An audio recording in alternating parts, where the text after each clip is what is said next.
Good morning, everybody. Good afternoon, anybody in France. My name is Sharon Megdal. I'm director of the Water Resources Research Center at the University of Arizona. We can go to my first slide, and I'm going to set my timer. I know Maylise very much wanted to keep on time. I've got 15 minutes, and my presentation today is going to be a framing, kind of big picture look at what's integral to implementing solutions and identifying solutions. And you could see I focus on discover, develop, deploy, and dialogue. And I'm really going to focus quite a bit on the interactions and dialogue.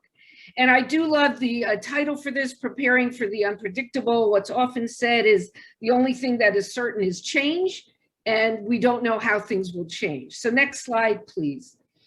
I'm going to speak about the Colorado River Basin as a case study because we have and face so many of the problems that are faced around the world, and they may not be faced universally in all areas of the basin, but pretty much in any area of the basin, we face the issues and the challenges that are faced across the globe.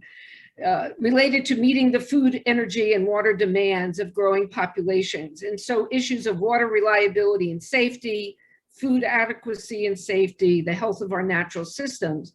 And what I want to emphasize is that all actors, as listed here, academia, industry, government, NGOs, the public, private sector, all have important roles to play in anticipation of an adaptation to changing circumstances. So key to the rate of deployment of solutions is effective consultation and dialogue along the way. And that is something that it's just you have to be relentless about. It takes resources and time, but is so critical. Next slide. Another contextual issue is the issue of wicked problems. And this conference has been focusing on tipping points, and I will talk about a particular one in just a few minutes. But there's a lot of discussion these days about wicked problems, and it's been introduced to the water arena more intensively in the last couple of years. And these are problems that are difficult to solve. And so we can talk about pathways to resolving them, but if they were easy to solve, we would have resolved them. And I would like to note that in my presentation, I put in a number of links, and after my talk is over, I'm going to convert it to a PDF, and I'll put the link to the PDF in the chat. So if any of you would like to look back at some of those links, you can.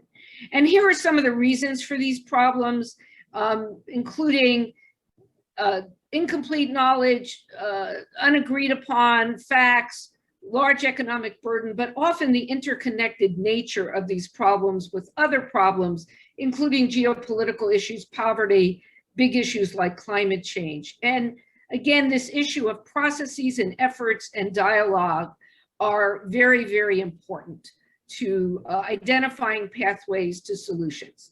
Next slide, please. So the Colorado River Basin, water from it serves an estimated 40 million people. Not all live within the boundaries of the basin, as shown here in the dark outline on the map to your left. Water is transported out of the physical boundaries of the basin to places like Los Angeles, Denver in the US. It is a basin shared by 7 states and the Republic of Mexico. And it's a system that's been experiencing drought due to climate change, whatever you may want to call it, mega drought, for 20 years now. And there is a great concern of, will we ever get to even what were average flows? The flows have been below average for the last 20 plus years, with the exception of 1 or 2 years. And this graph figure on the right is a figure that measures the storage in the reservoir. And in the middle bottom picture, you'll see Hoover Dam and Lake Mead. I usually find that many people, even visitors from abroad, they visit Las Vegas, they visit Arizona, they've seen Hoover Dam. Behind it is Lake Mead, which in the best of circumstances can store 4 years of supply for the lower basin states of Arizona, California, and Nevada. And every month, reports come out looking at the health of the overall reservoir system. And as of April, it's at about 39%. And that's where it's been for many years now. And so there's just limited ability to replenish the water that's been pulled out. Next slide, please. Due to the basically over allocation of the river, coupled with the drought and the shortage conditions. And the river itself is governed by a complex set of court cases, laws, regulations called the Law of the River. And it's been kind of updated to address these shortage conditions. In 2012, there was a big study done by the US Bureau of Reclamation looking at water supply and demand. And the figure on the right there shows an imbalance between projected water demand and supply. And the supply estimates then were likely based on better projections than probably would be if the study were redone now 10 years later. So there was recognized that the guidelines for shortage that had been determined and agreed upon in 2007 needed to be added to. And I'm going to say a little bit more about that in a moment. But here's a good example of the tipping point, this idea of there's change, it's continuous, but it's not necessarily linear. And I showed you that bucket diagram on the last slide. And here I pulled out the bucket showing the Lake Mead information at about 39%. And showing it as a bucket is fairly accurate to show what the reservoir looks like under the water surface of the water. It's like a V. And as there's lower levels and hotter temperatures and more evaporation and not as much water coming in, the water level decline can occur more rapidly. And it could go down very quickly, very fast, and very low, such that water could not generate, there's not enough water for generating hydroelectric power. There's not even enough water to get over the spillways to deliver to the entire lower basin. And so there was concern about there being a basic collapse of the system if something weren't done to better manage, not that there hadn't been any attempt to manage the lake levels of Lake Mead and the companion reservoir Lake Powell, but more had to be done. Next slide, please. So in 2018 and 19, the 7 basin states and the federal government came together and negotiated these drought contingency plans. And of course, this all depends on data and science, but it then depends upon putting it together and spreading the burden of less water. It's hard to deal with less water, but people recognize, regardless of whether you believe climate change is human caused or not, you have to deal with the symptoms, you have to deal with the circumstances. And so the state of Arizona came together with in its water using sectors in the legislature. The 7 states came together. And in May 2019, there was a ceremony to sign the drought contingency plans as approved by the federal government, which has the responsibility for managing the Colorado River more or less as an interstate river. And so you see a picture of representatives of the 7 basin states standing. The left picture, the Bureau of Reclamation Commissioner at the time, Brenda Berman, Assistant Secretary.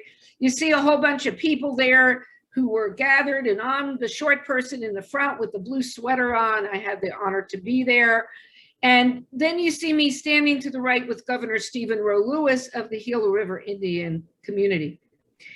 And here's where tribal nation involvement, I want to say a little bit more, and I want to say a little bit more about Mexico, because again, this deals with shared borders, and the need to involve players that historically weren't necessarily at the table either at all or early on or at the right time. Next slide, please.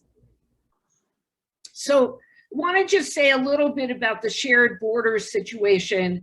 This map I already showed you, and this is the map is pictured by the US Bureau of Reclamation for purposes of some of the studies back in 2012 and shortly thereafter.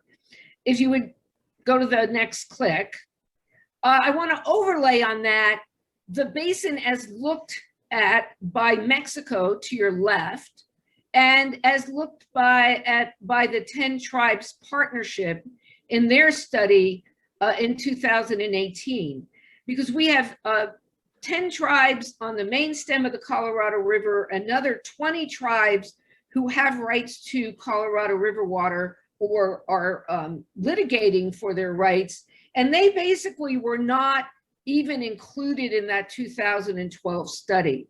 And so 6 years later, Reclamation and the 10 Tribes Partnership issued this additional companion report.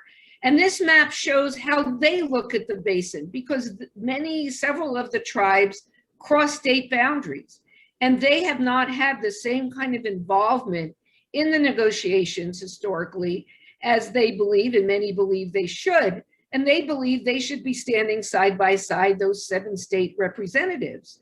In the case of Mexico, there is a treaty that governs the sharing of the river. And then we have an International Boundary and Water Commission that is headed by 2 commissioners. Roberto Salmon was the immediately previous commissioner for Mexico. And there's great opportunities now for dialogue across the states, but those didn't exist, or they weren't as successful in past years as they have been in the last decade or so. So in both cases, the involvement of the tribes, the involvement of Mexico, the dialogue, the ability to come to agreement on sharing burden in this case, the hard decisions on sharing shortage have really progressed and are at a point where the opportunities, the processes for dialogue and inclusion of many are much better than they were even as short as a decade ago. Next slide, please. I wanted to also mention, there's just so much I can say in 15 minutes, and I hope you can tell I get very excited about these issues because they're interesting and important.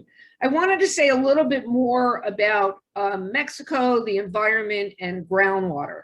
And talking about the Colorado River Basin, talking about river and low flows, it's really important to not forget about the invisible water of groundwater. In the state of Arizona, for example, over 40% of the water needs or demands annually of residents and industry and agriculture come from groundwater. We have a shared border of the state with the state of Sonora and Mexico, and many of the communities at the border are 100% dependent on groundwater. So I've been involved for over a decade now in a federally authorized and then binationally agreed upon study called the Transboundary Aquifer Assessment Program. And again, dialogue and working together, not only even across the different sectors and organizations, but even within the university setting, working across the disciplines with mutual respect and the like. And this is a snapshot of the cover page of a paper that some of us authored about the importance of the social science in addition to the hydrologic and physical science. Also, there's a beautiful video narrated by the actor Robert Redford about the effort to have water delivered to the natural end of the Colorado River. And this picture of a beautiful young girl from Mexico shows the human dimensions of water in what's usually a dry stream. Next slide. So back to the wicked water problems, and I'm getting to the end here, about We need functioning cooperative mechanisms. And so much of these things I've listed, these come from not only me, what others say, including eating with your partners, the ability to get to know each other. The dialogue is extremely important, and I encourage and urge all of you to remember that as you're developing your projects and your approaches to things. Next slide. So while I'm largely optimistic, because I think we have to come up with solutions, and we will, I want to note that too often it seems that a crisis must occur or something bad must occur that stimulates the action. And the two examples here are the pandemic, with recognizing lack of access to clean water by the Navajo Nation and others, and how that chronic problem was acutely recognized because of the pandemic, and maybe something will be done, more will be done. And then in the case with Mexico, it turns out in 2010, there was an earthquake that damaged much critical infrastructure. And that led to much more speedy implementation of things that had been debated for some time. And I could give you other examples of there being a tipping point or a crisis, and we don't want it to take that, but it seems often to take that. Final slide, please. I just want to thank you very much. We're hosting a couple of conferences coming up. I encourage you to subscribe to our weekly or summer wave to stay informed. We have one coming up next week, 3 hours a morning, next Monday, Tuesday, Wednesday, kind of like this one, on environmental challenges of arid lands. Registration's free, but you must register. And then we have a tribal water resilience conference we're hosting later this summer. So I'd love to see you at one or both of those. So thank you very much.